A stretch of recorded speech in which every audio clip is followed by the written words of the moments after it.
Welcome to Coffee with Cattle. Hopefully, we're getting our last snowstorm here in upstate New York. But this is a good time to pinpoint that this is one of the reasons we really wanted to go with this breed, was because their hardiness to this weather. Oh, I know. Their hardiness to the weather.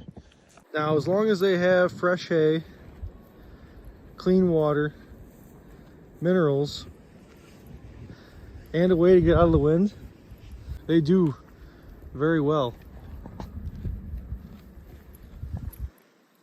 Stay wild.